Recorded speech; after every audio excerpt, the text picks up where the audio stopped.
晋王，晋王，师父，樊太医，你不要拦着我！不可呀，晋王。而其他这些，都是我大明的重臣义士。有的是为了保护当年还是婴儿的你被清军所追杀，有的是为了光复我大明所牺牲的将士。欢儿，如果他们在九泉之下，知道了当年自己用性命换下来的大明后人，不但不想着为他们报仇雪恨，还爱上了他们最大的仇人大清的皇帝，你说他们在九泉之下能瞑目吗？晋王，不要生气了。欢儿也不是有心背叛我们的，只是不知不觉中了康熙的诡计，被他的虚情假意所迷惑了。欢儿，你怎么那么傻呀？你怎么能相信一个帝王的情爱和仁义呢？这是人间最虚幻的东西。好在欢儿已经离开了紫禁城，再也见不到康熙了。他慢慢会醒过来的。好，欢儿，你现在就当着诸位师长的面发下毒誓，从此再也不要理康熙，再也不要对他动心，跟他一刀两断，势不两立。否则的话，你将永堕无间地狱，永不得超生。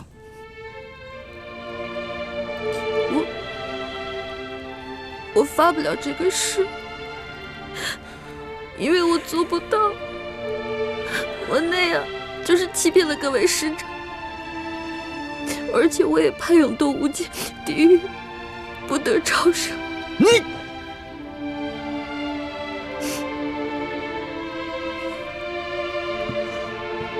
皇上、皇后、夫人，各位仁人义士，我李定国骄女无方，愧对列位。列位在九泉之下难以瞑目，我李定国如今又有何面目苟活于世上？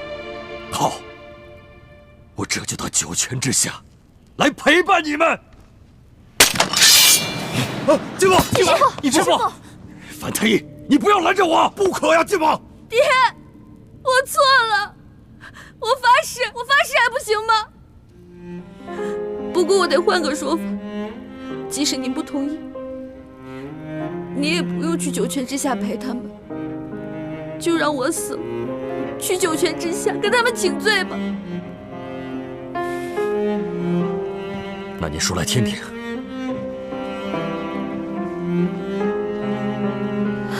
各位神灵在上，各位亡灵在上，我李易欢发誓，以后我尽量不会去想他，我尽量忘了他，我尽量不见他。但是如果我实在忘不了他，我会把他藏在我的心里的一个小角落里，不会因为他而影响到我各位师父还有亲友的情谊，也不会因为他而影响到光复大明的大业，如有为师，那就让我一辈子只能吃糠咽菜，再无福享受人间诸般美食，一辈子只能穿粗布麻衣，再也无福享受人间诸般美衣，让我变成一个丑丫头，不敢照镜子，人见人讨厌，人见人唾弃。啊！你这算什么毒誓啊？师父，这个誓言对于我们来说可能不算什么，但是小师妹生性贪吃臭美，这个誓言对于她来说已经比死还要毒了。义父，诸位师父，易欢虽然任性妄为，但在此类大是大非面前，绝不敢用谎言来欺瞒各位师长。更何况，情之一字，不是说有就有，说没有就没有的。易欢能立下此誓，已是真心在悔过了，还请诸位师父就原谅他吧。晋王，太子说得对，过不了些时日，欢儿会把那个人忘了的。可是，他只说尽量做到，万一他要是做不到呢？爹，我这辈子最怕的不是死，我最怕的是吃不到美食，穿不到美衣，最怕的是变丑，我都发了如此毒誓了，如果你还不满意的话，那你就杀了我吧。你，靖王，我倒有一个办法，不光可以让大家放心，也可以让易欢安心，不会再胡思乱想。什么办法？既然欢儿跟太子早有婚约在先，而且他们俩也到了婚配的年龄，我们先不想光复大明之事，就先让他们早点完婚吧。哎，这倒是一个好办法。那此事就这么说定了，3日之后为太子和易欢完婚。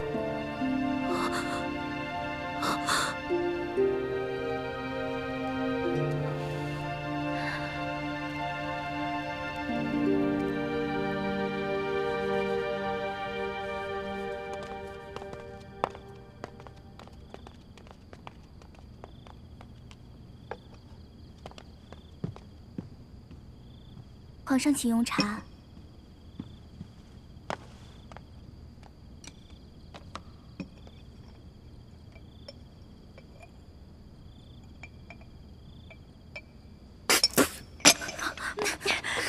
这茶能喝吗？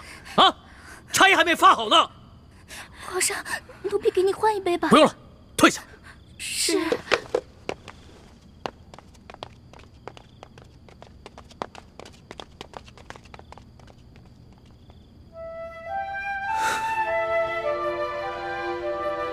欢儿，你在哪儿？你可知道真正在想你，你也在想朕吗？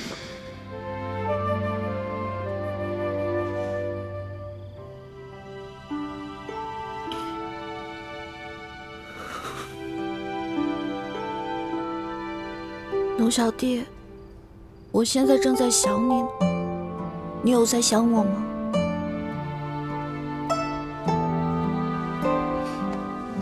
不过以后都不能再想你了，不然我就要一辈子只能穿粗布麻衣，吃糠咽菜，变成一个连镜子都不敢照的丑丫头了。老大，你真的要嫁给你的猪哥哥，从此忘了小弟吗？哎呀，走开！我不要见到你！走走走，快滚！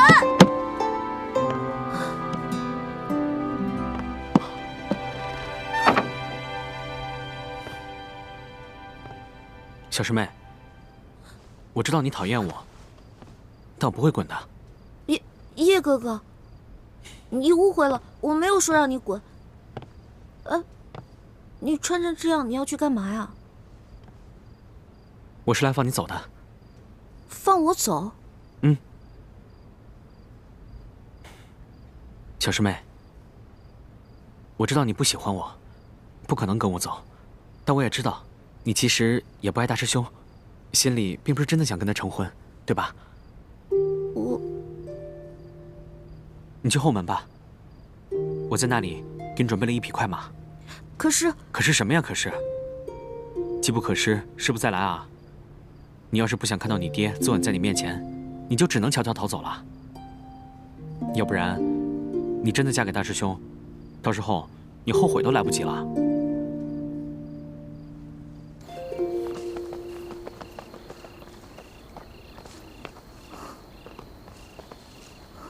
小师妹，快上马吧。小师妹。叶师弟，这么晚了，你们这是要去哪儿啊？樊姐姐是你啊，吓我一跳。小师妹听说这后山有萤火虫，想让我带她来抓几只回去玩，是吧？这山上哪来的萤火虫啊？我看你是想带小师妹逃走吧？樊姐姐，我求求你了，你就让我走吧。小师妹啊，不是我不想让你逃，大师傅他们早就想到你可能要逃婚了。所以特地派我来盯着你呢。樊师姐，你和吴英奇也是相爱不能相守，己所不欲，勿施于人，就放小师妹走吧。嗯。小师妹，虽然从小我爹就偏爱你，让我心里一直耿耿于怀，但我一直把你当亲妹妹一样疼爱，也希望你能够幸福。你走吧。只是现在别骑马，以免惊动了师傅们。等走远些再上马吧。帆姐姐，谢谢你。走吧。小我爹就偏爱你，让我心里一直耿耿于怀。但我一直把你当亲妹妹一样疼爱，也希望你能够幸福。你走吧，只是现在别骑马，以免惊动了师傅们。等走远些再上马吧。帆姐姐，谢谢你。走吧。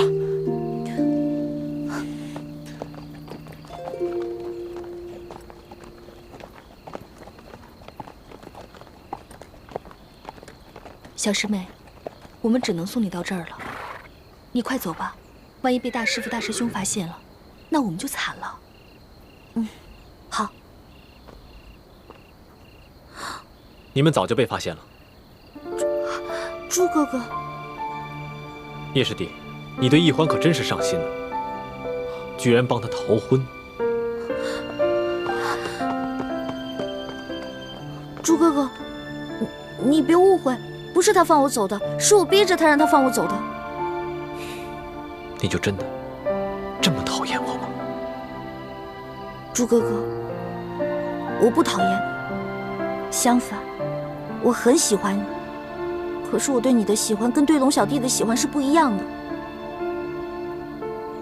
你知道的，我从小最讨厌的就是让自己做勉强的事情。我知道我不能嫁给龙小弟，但是我又不想违心嫁给你。对不起啊，朱哥哥。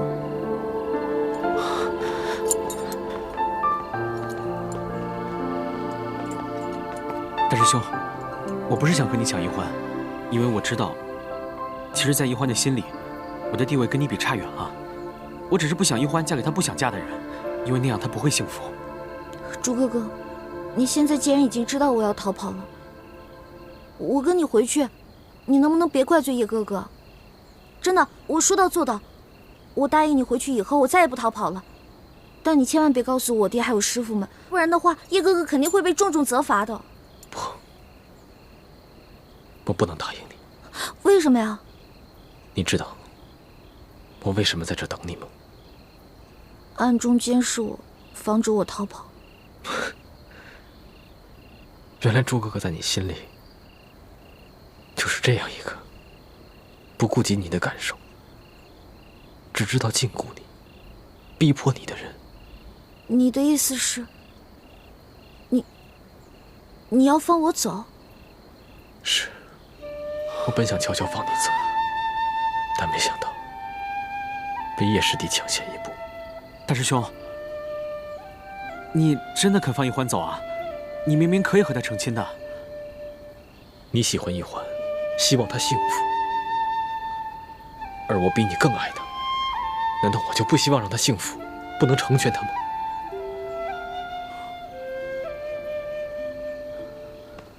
欢梅，你我从小青梅竹马，两小无猜，更有婚约在前，所以你在我的心里一直是我的太子妃，谁也抢不走。但是我答应过你，要让你幸福，绝对不会勉强你。我喜欢的是那个无忧无虑、活泼快乐的欢梅。我不想看到你整日愁眉不展，心情抑郁。朱哥哥，我只想最后再问你一句：我跟你10多年青梅竹马，真的比不过你跟康熙相处大半年的时光吗？在你心里，你真的从未爱过我吗？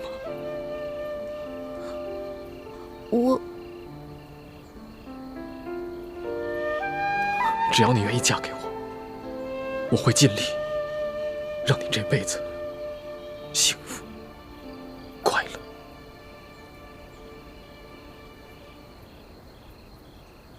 朱哥哥，其实你在我心里的分量是很重的，你是我非常重要的一个人，但是我对你的感情是兄妹之情，无法变成男女之爱。我这次逃走不是为了去找龙小弟，我跟他是不可能的，我不可能嫁给他。我只是觉得成亲是这人生当中最重要的一件事情。我既然没有办法对你一心一意，那我就不能嫁给你，也不能做你的妻子，那样对我们都不负责。好，我明白了。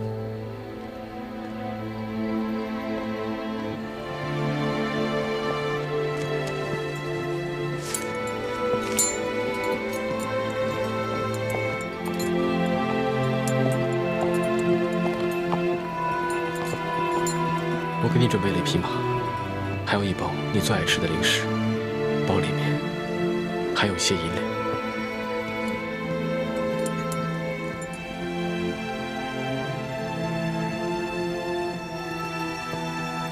你走吧。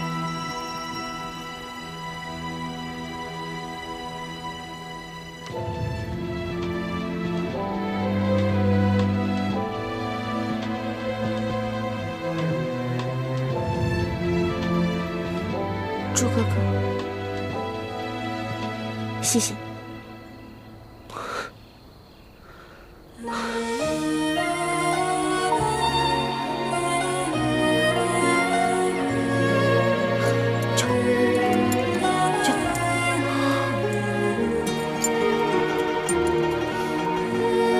朱哥哥，樊姐姐，叶哥哥，保重。小师妹，你也多保重。有什么问题，随时就回来找我们吧。驾！驾！驾！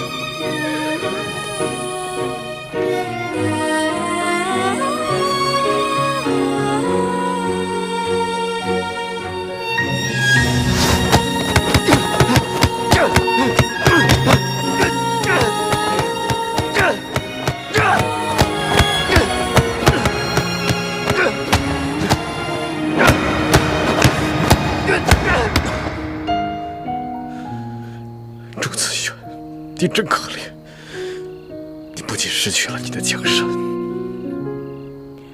连你心爱的女人都保不住。你就是一个懦夫，懦夫！啊！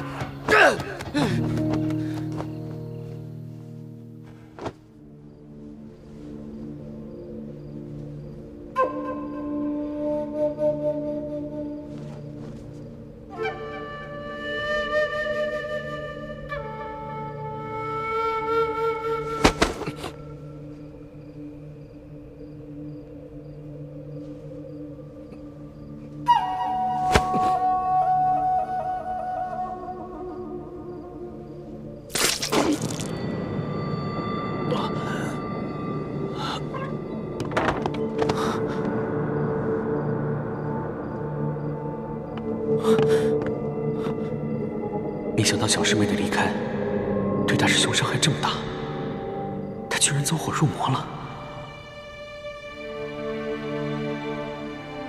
如果我不救他，他不死也要落下一个残疾。不救还是不救？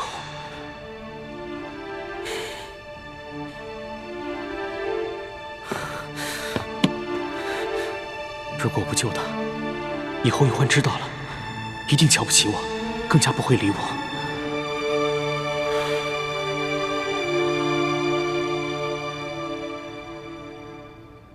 大师兄放走了易欢，我心里怎么还隐隐高兴呢？倾城，你醒醒吧！就算如此，你以为大师兄就会忘了小师妹，把一番情谊转移到你身上吗？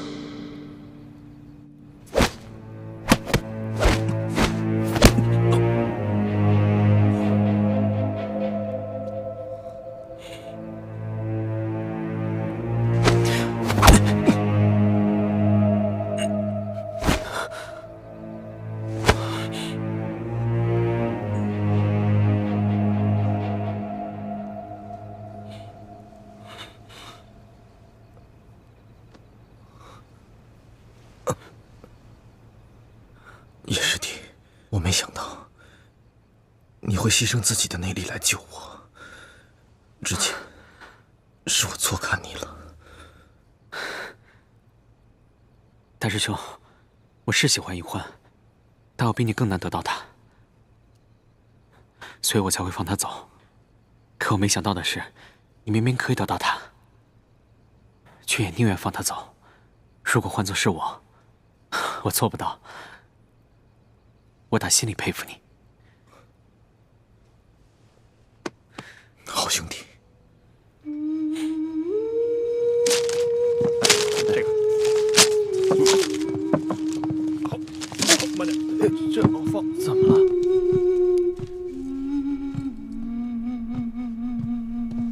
太尊了。义父，诸位师傅，我跟欢妹的婚事取消了。什么？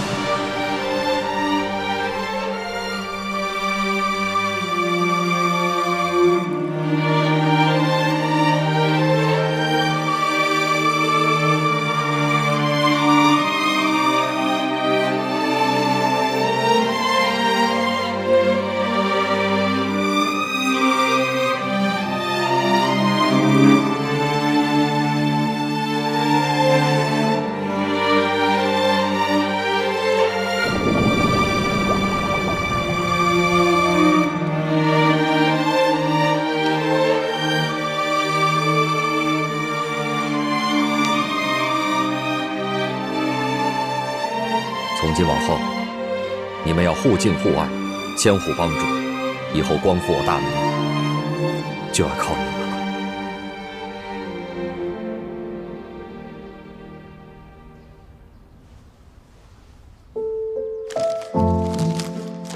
这个给你，我们和好吧。猪哥哥你也吃啊？你吃吧，我不喜欢吃。给。来，一会儿妹妹。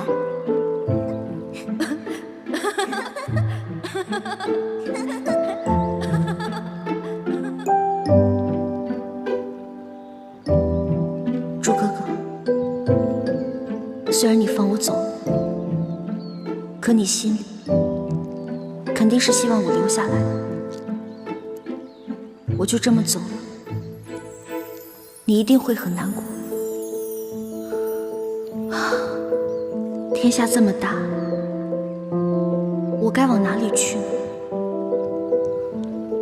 易欢啊，易欢，你既然和龙小弟是永远不可能的，你为什么就不能放下他呢？一心一意地对待你的猪哥哥。不，我做不到。你没有试过，你怎么知道你做不到呢？也许你可以慢慢忘了你的龙小弟，慢慢爱上你的猪哥哥。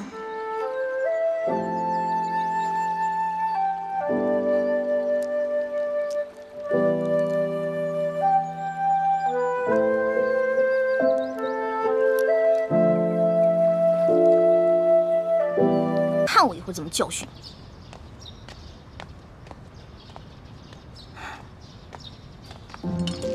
老大，你又迟到啊！昨晚战绩如何啊？幸不辱使命，我呀，把前晚输的连本带利都讨回来了。你的一半。哎呦，呜呼，不错呀！哎呀，还好你给我钱，最近正急着用钱呢。老大，这皇宫里边有什么能用得上钱的地方吗？哎呀，这你就不懂了吧？我告诉你啊，这皇宫里啊，处处得用得上钱。昨天我要不是用钱收买了李公公，那老大我就惨了。昨天怎么了？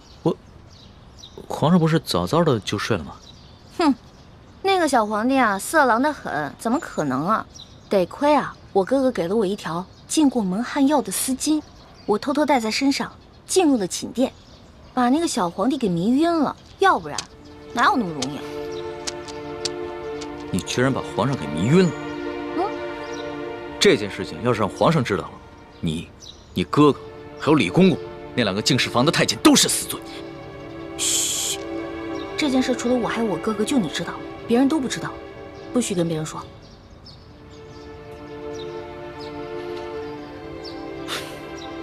老大，你不应该告诉我，陷我于两难。如果我跟皇上说了，那就是对你不义；如果不说，那就是对皇上不忠。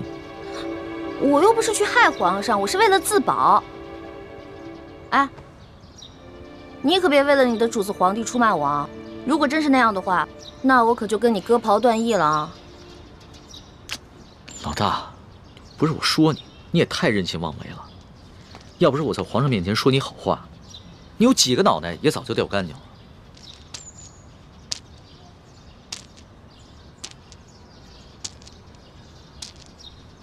好了好了好了，那我不也是一样吗？如果我不是为了你，我怎么可能听鳌拜的话要入宫呢？虽然我武功不高，但是我轻功可以，我可以逃跑吧？我不都还是为了你吗？行，就冲着老大对我这份情谊啊，我说什么也要在紫禁城里边保护你的安全。但是咱俩可说好了，你可不能做什么太过分的事情，尤其是不能伤害皇上，要不然的话，连我都保不住你，明白吗？放心吧，其实我这个人吧，挺怕死的。再说了，我怎么可能连累我的龙小弟呢？还是老大够意思。这脑袋长得真像鸡蛋。嘿嘿。老大，这2个晚上和皇上相处下来，你觉得他怎么样？这小皇帝嘛，有点风流，有点色，但人还是不错的，对我吧也挺宽容的。最主要的是，他酒品跟毒品不错。我跟你说啊，看一个人，如果他的酒品跟毒品都好的话，基本上这个人也不会差到哪儿去。还从来没有人这么评价过皇上。要是皇上听到了，肯定会觉得很有趣儿。啊，我跟你说的可都是私房话，你可千万不能告诉别人。我知道，我们俩之间的小秘密。耶！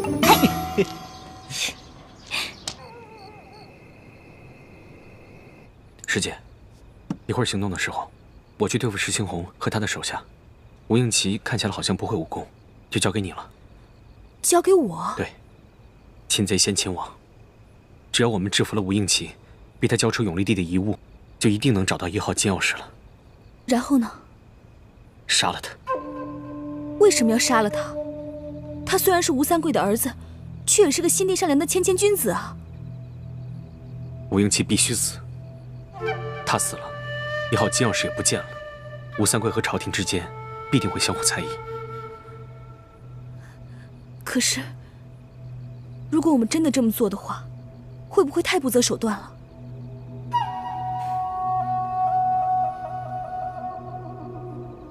师姐，不要忘了我们的大业。要做大事，就不能有妇人之仁。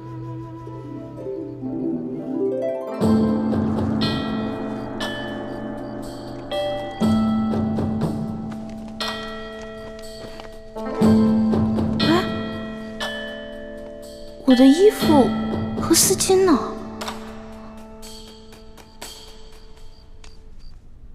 宜欢姑娘，时候不早了，该去皇上的寝宫了。哎，等一下，李公公，我放在这儿的衣服跟丝巾呢？宜欢姑娘，反正也用不着了，我就让宫女们都拿去清洗了。别呀，我还得用那条丝巾呢，李公公。你懂的。宜欢姑娘，你在说什么？咱家听不懂啊。不过你在进宫之前，你爹爹应该教导过你啊。进到宫之后呢，要少说话，守规矩，你应该明白。李公公，您不会是把我那条丝巾故意拿走的吧？侍寝的时候啊，什么都不能带，这是宫中的规矩。所有人呐都要遵守。完了完了，这下完了。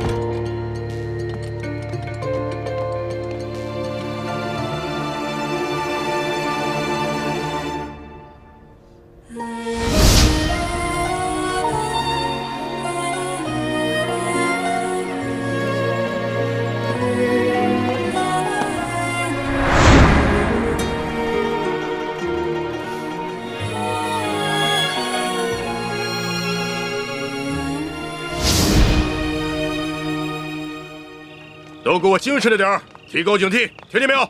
听见了。仔细着点。哎。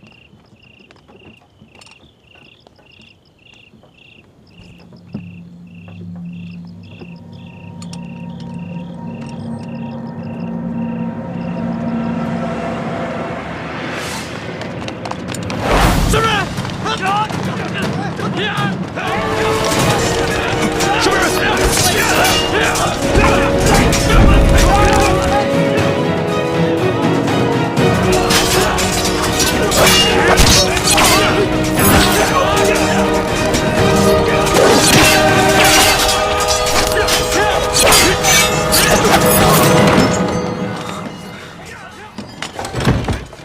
师姐，情况有变，除了我们，还有另外一帮人也在暗中行动。他们已经在后院里跟护镖的侍卫们打起来了。他们是什么人？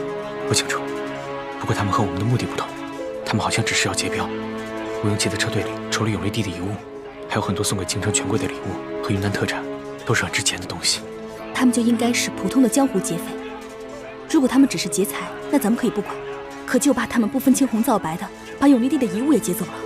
是啊，眼下的情况，只能我们先出手帮他们推敌。好，你先去那边，我在这边想办法弄醒吴运气，让他说出永历帝的遗物在哪个车上。好。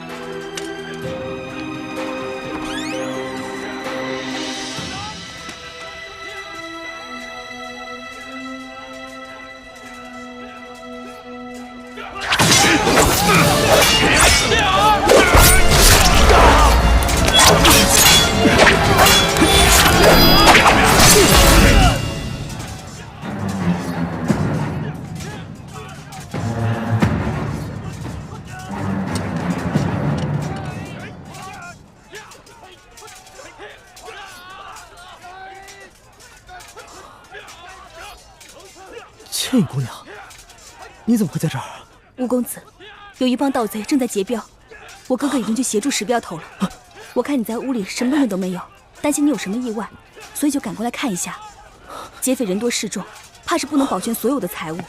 不知你那几车货里有什么是需要我们重点保护的？有一车货，万万不能有所闪失。我的头好痛。吴公子，那帮劫匪不仅劫财，还要放火烧了这客栈。我先扶你逃出去吧。好，来。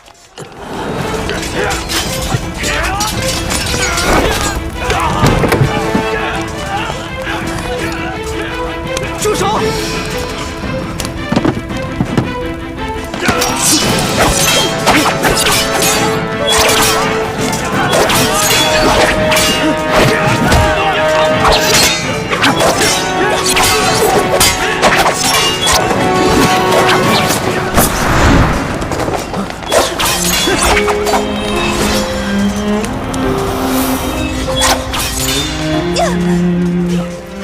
住手！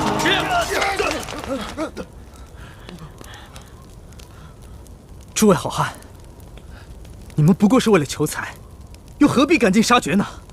我这几车货物装的全都是值钱的金银珠宝，你们尽可以带走。不过我这最后一车货物装的东西虽然不值钱，却对我来说有着特殊的意义。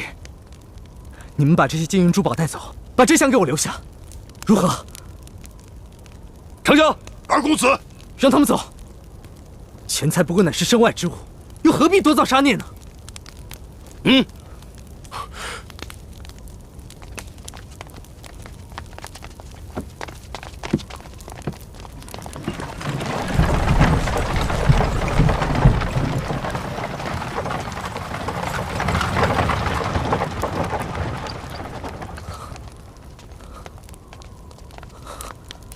你没事吧？我没事。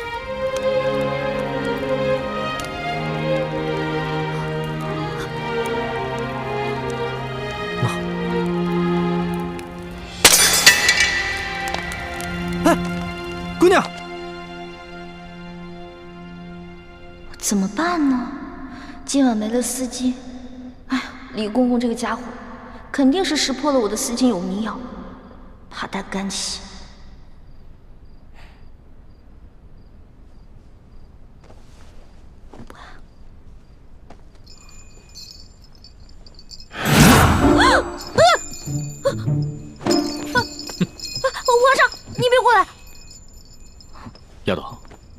要是没前2个晚上你对朕的算计，那朕也就饶了你。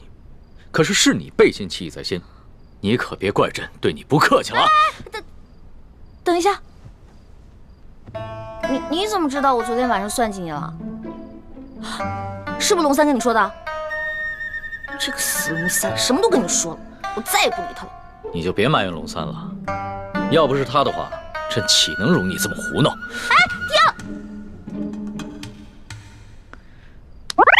干嘛呀？你还想跟朕比试武功啊？行啊，那朕就陪你比试比试，而且朕答应你，绝对不叫外面的侍卫帮忙。等一下，皇上，您知道为什么臣女不愿意侍奉您吗？你跟朕说，易得无价宝，难得有情郎，难道你有心上人了？没错，我已经有心上人了，而且这个人皇上也认识，他是龙三。龙三？他不是你小弟吗？话虽然这么说，但是男女有别嘛，我怎么可能心里真的把他当我兄弟呢？而且我从一开始就喜欢上他了。皇上，如果您要硬抢的话，那我只好为了龙三守节一死了。你肯为他去死啊？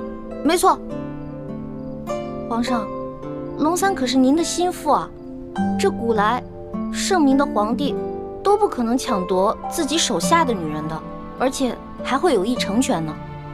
再说了，您后宫佳丽3000，何必为了我这一个小小的秀女而伤了龙三的心呢？那你怎么知道龙三也喜欢你啊？我虽然不知道他心里到底喜不喜欢我，但是我敢肯定的是，我在他心里一定占了很重要的位置。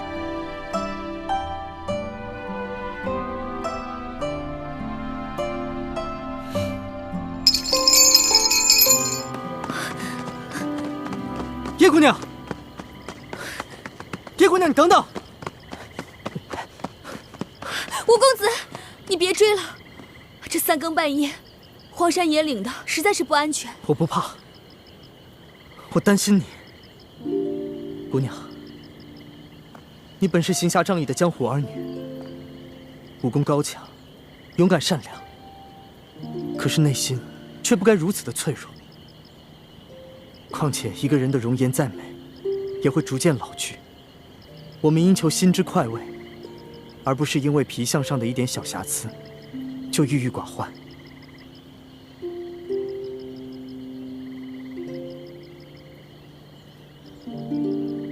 姑娘若是不嫌弃，就用我这手帕稍微遮一下吧。多谢公子。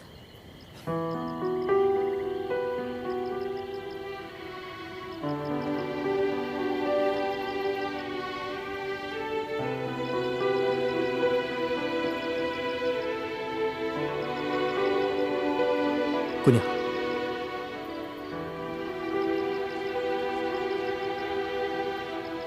其实你只是一侧的脸颊有一点小小的伤疤，可是你的五官以及轮廓却是那么的精致，你根本不必在意的。多谢公子温言开解，只是你不明白，我最在意的并不是这脸上的伤痕，而是……我明白了，其实你真正的伤痕源自你的心里。姑娘，你如果相信我的话，不妨对我直言相告，我愿与你一同分担。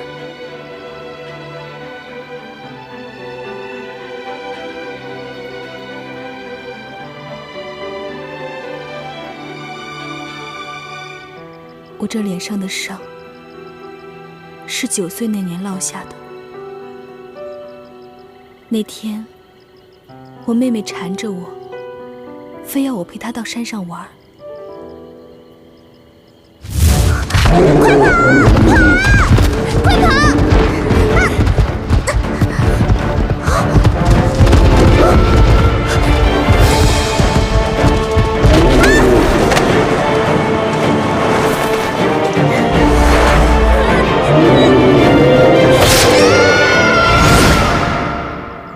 我能明白你的感受。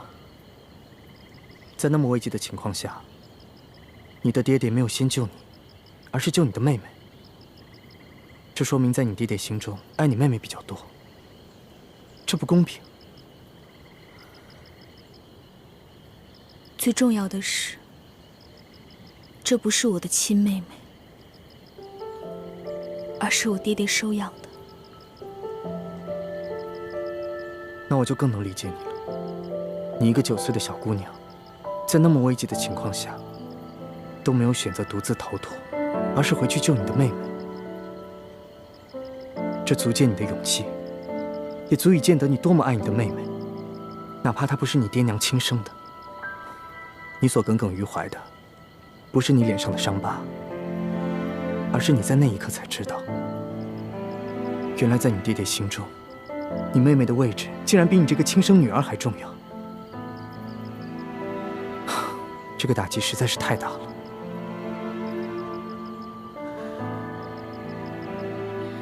谢谢吴公子，这么理解我，让我说出了藏在心中这么多年的心事。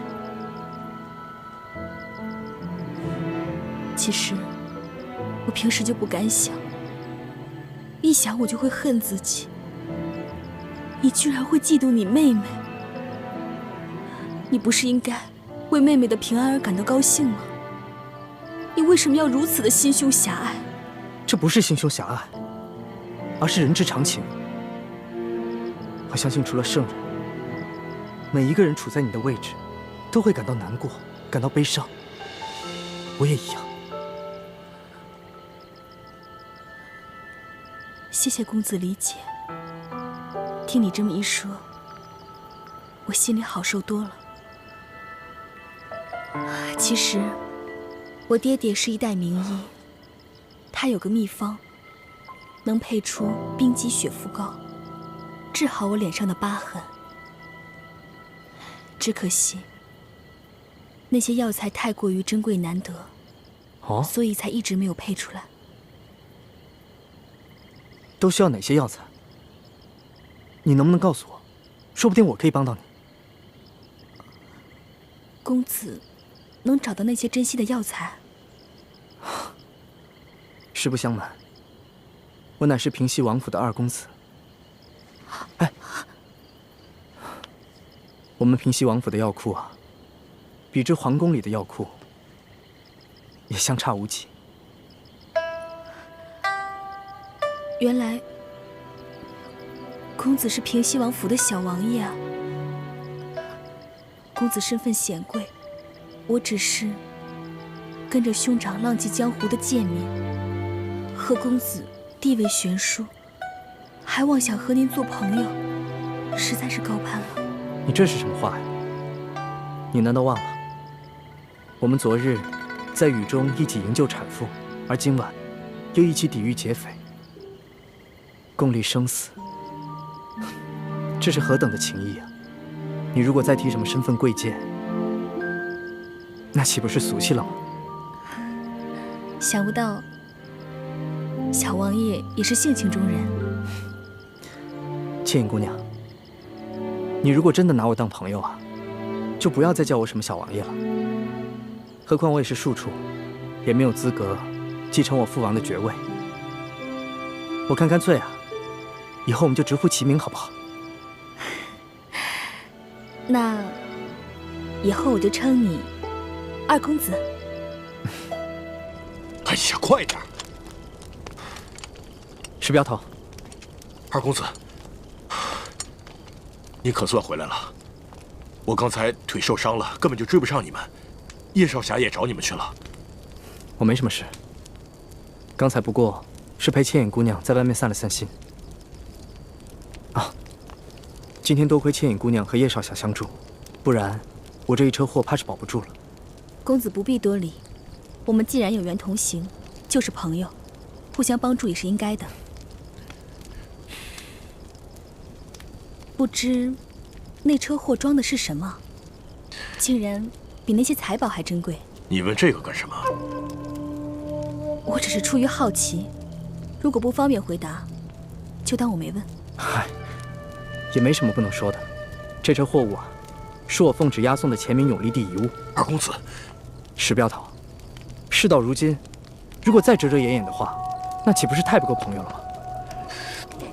本来啊，我父王打算派200精兵护送我前往的，但是我嫌因此会惊扰沿途的百姓，所以便伪装成运镖的，低调行事。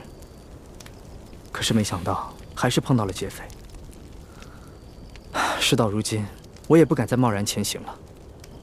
就快进入山西境内了，我也只能派人通知山西总兵舒介，让他派人护送我进京。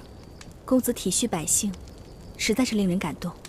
不过，就算是今晚出了意外，刚才那些劫匪也只是看中了财物，如今剩下这一车，在常人眼里看来，并不值钱的东西反而安全了，又何必再惊动当地的官府呢？千影姑娘说的也有道理。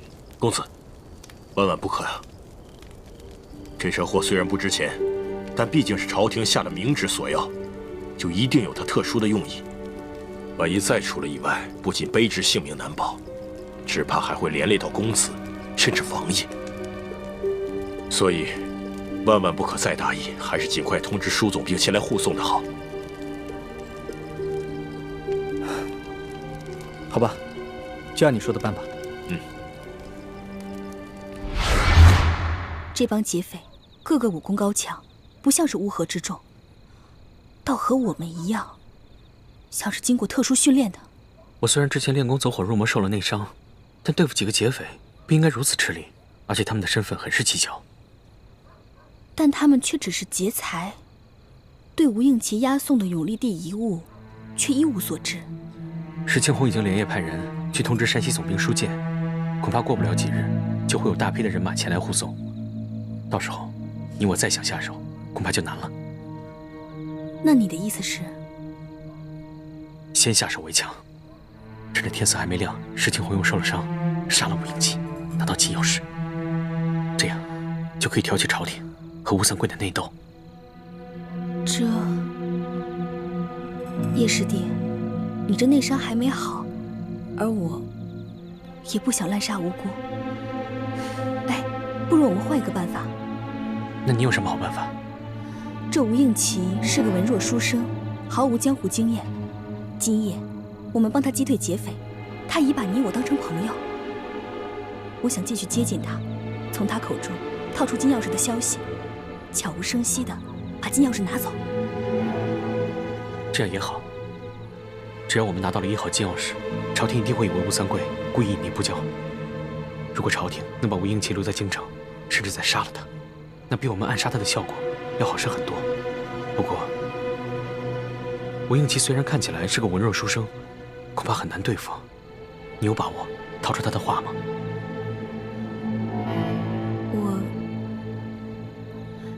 我试试。刚才我看你逃走，吴应奇居然不顾一切、奋不顾身地追了出去。看来他很在意你啊。哎呀，叶师弟，你别乱猜。以他的身份，怎么会在意像我这样的女子啊？师姐，我知道你平时有些自卑，所以沉默寡言，也不愿意跟我们这些师兄弟亲近。其实你脸上只是有一点小伤，其他都无可挑剔。在我们大家心中，你也是一个非常完美的姑娘。我看得出来，吴应奇对你很有好感。你何不就此机会，兵不血刃的拿到金钥匙呢？老大，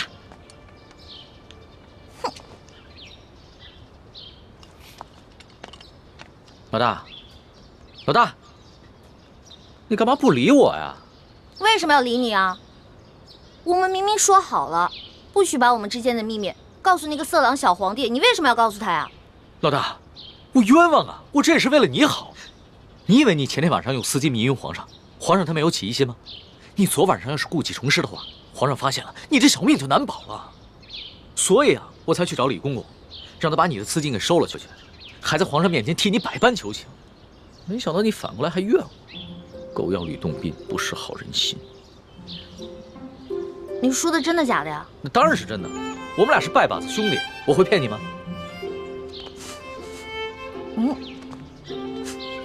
昨晚又喝酒了？没有，我哪能天天不务正业的喝酒赌博呀？我是啊，昨天晚上一个人在房里边高兴，自己喝酒呢。呀，发生什么喜事了？说来听听。昨晚你回了储秀宫以后，皇上把我给召了过去，把你跟他说的话都跟我说了。我从一开始就喜欢上他了。皇上，如果您要硬抢的话，那我只好为了龙三守节一死了。所以，老大，你跟皇上说的都是真的，对吧？我是怕皇上假戏真做，所以我才骗了他。龙小弟，你千万别误会啊！你只是骗皇上？是啊，你想，如果我不把你拿出来当挡箭牌，那皇上肯定会吃了我呀。那你对我？我对你，我们当然是好兄弟了。你是我小弟，我是你老大嘛。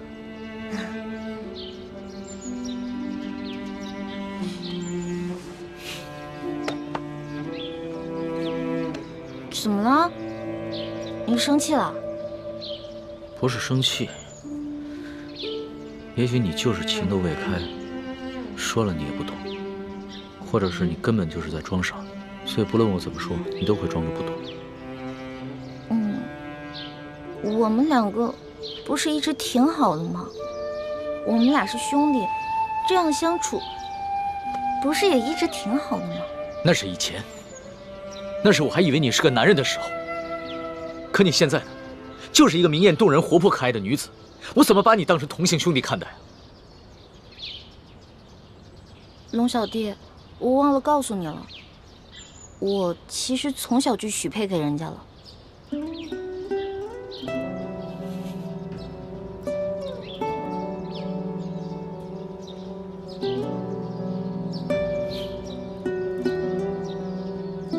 所以你很爱那个人是吗？为了他，你连皇上的临幸也不要，对我更是不屑一顾。也不是啦，我们两个从小就定下来的亲事，我跟他从小青梅竹马，他呢对我特别好，我也挺喜欢他的。但是我不知道我对他的喜欢，是不是你们说的那种男女之情？我看得出来，你现在说的是真的。那是不是不论如何，不管你待他的情感怎么样，你最终都会嫁给他？我的未婚夫曾经很富有，很有权势，但是后来他们家衰落了，他一心想着要成家立业，先成家再成亲，所以我得一直等着他，我不能嫁给别人。好吧，我明白了。但是皇上信以为真了，他跟我说了，为了照顾我的感受，从今天晚上开始，不会再找你侍寝了。真的？哎呦，龙小弟太好了，多亏了有龙小弟，要不然都没有人在这宫里罩着我了。所以在你心里，对我这个龙小弟的印象，至少比皇上好了很多，是吗？那当然了，咱们两个属于一见如故。这要是皇上跟我拜把子呀，我才不跟他拜呢。皇上怎么可能跟你拜把子？皇上他是一国之君，不可能跟你拜把子的，更不会有福同享，有难同当。也是，其实皇上挺可怜的。你说皇上可怜？对啊，我还是第一次听见有人这么说。他是皇上，一国之君，可是呢，没有人会把他当成真心的朋友的，也没有一个女孩会真心的喜欢他。但是你不一样啊，你虽然不是皇上，可是你身边一定会有很多真心的朋友，也会有很多女孩真心喜欢你的。也许是吧。倩姑娘，要不还是我和你哥哥骑马，你坐我的马车吧。哦，吴公子，还是我骑马，你坐车吧。这是什么话呀？哪有让女孩辛苦骑马，而我坐马车的道理呢？妹妹，吴公子的一番好意，你就不要推辞了。请。来，我扶你。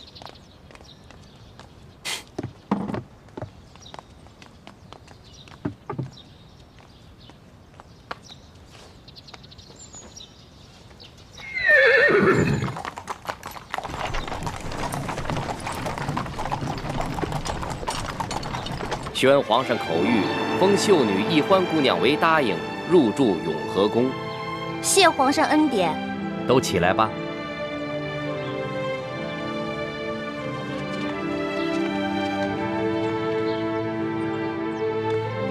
哟，易欢，你这一连侍寝3日，我们还以为皇上多宠爱你呢，没想到就封了个品阶最小的答应。答应就答应吧，反正对我来说都一样。哼，易欢姑娘，您也不必失意。皇上自亲政以来，还从未一连3日召同一人侍寝，这足见皇上对易欢姑娘还是与众不同。虽然只是暂时封了个答应，想必是易欢姑娘有什么地方惹皇上不高兴了。皇上只是稍稍惩戒一下，只要易欢姑娘能够吸取教训，想必皇上还会有恩旨的。谁要讨好那个色狼皇帝了？我才不在乎什么品阶呢。永和宫是雪姐姐的住处，小皇帝阴差阳错的把我安排在了永和宫，比让我当皇后独居中宫都好。易欢姑娘，永和宫的住处已经收拾妥当了，随奴才前去吧。有劳李公公。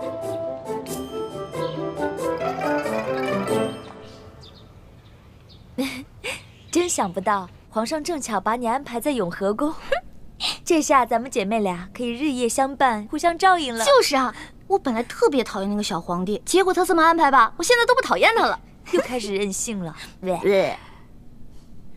六师傅，反正现在人都出去了，你赶紧做吧，哪有徒弟坐着，师傅站着的道理啊？欢儿，这是在紫禁城里，不是在咱们明珠谷，这里可没有什么师傅徒儿，这里啊，只有这厉贵人、欢答应和雪嬷嬷。只要记着这一点，你的言行才不会露出破绽。记住，要尽快适应这宫中的生活，谨言慎行，一切以完成任务为重。徒儿记住了。看你还在自称是徒儿，这要是被宫外人看见，宫里人知道了，你会惹出大麻烦的。哎呀，嬷嬷放心，欢答应啊，只是还没有适应她的新身份，我会慢慢教导她的。谢谢厉贵人啦。哎，说真格的，这清宫规矩要正3品以上才有资格做一宫之主，入住正殿。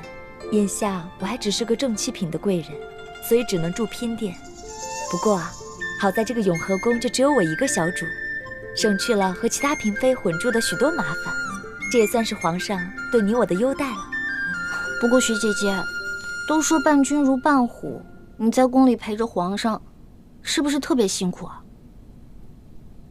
为了光复大明的大业，再辛苦也不值一提。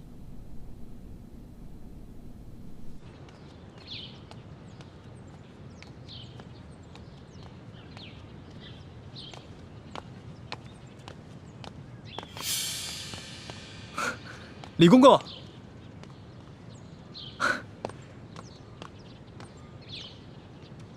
李公公安好。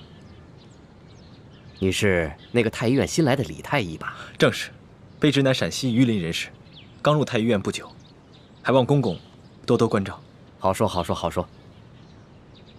哎，你刚刚说你是陕西榆林人士？正是。听公公的口音，也是陕西人吧？哼，咱家也是陕西榆林人士啊，入宫几十年了，没想到在宫中还碰到了老乡。看来卑职跟公公还真是有缘，不仅是同姓，还是同乡呢。不知公公老家在榆林何处啊？咱家在榆林皂角村。那真是太巧了，卑职老家也在榆林皂角村。哦，公公家里都有何人呢？说不定我还认识呢。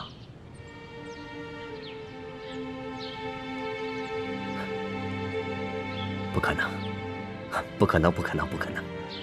咱家进宫已经30多年了，那个时候家乡闹兵祸，我的家人都被张献忠的部下给杀死了。卑职不小心触及了公公的伤心事，实在是抱歉。无妨无妨。李太医，你是咱家在这宫中遇到的第一个同乡，又都姓李，这说起来，咱们500年前还是一家人呢。你放心吧，咱家日后一定会多多照应你的。多谢公公。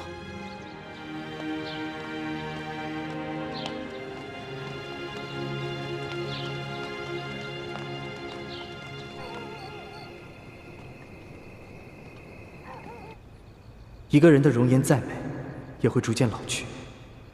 我们应求心之快慰，而不是因为皮相上的一点小瑕疵就郁郁寡欢。姑娘，其实你只是一侧的脸颊有一点小小的伤疤，可是你的五官以及轮廓却是那么的精致。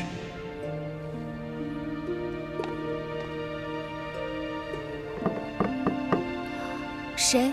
是我，吴应奇。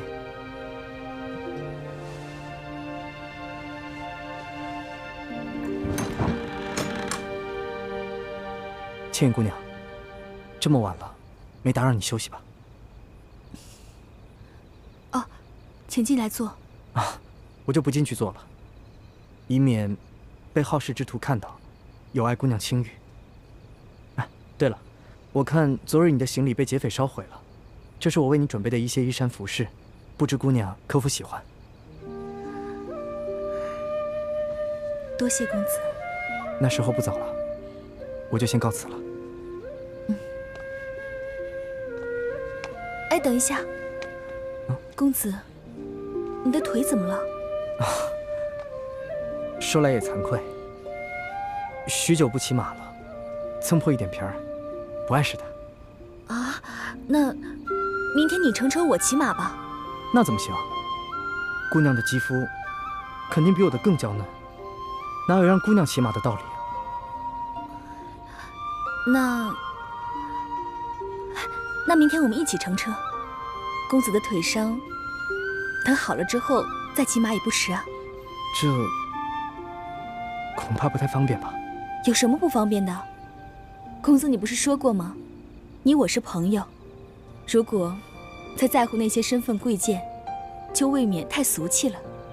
那同理，只要我们心无邪念，又何必在乎男女之别和他人的口舌呢？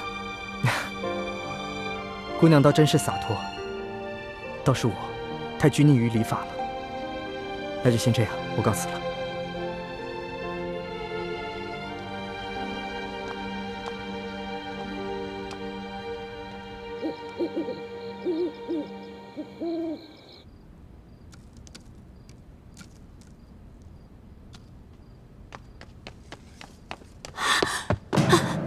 李太医，快拿上你的药箱，随我去永和宫。厉贵人刚刚在御花园遇刺了。什么？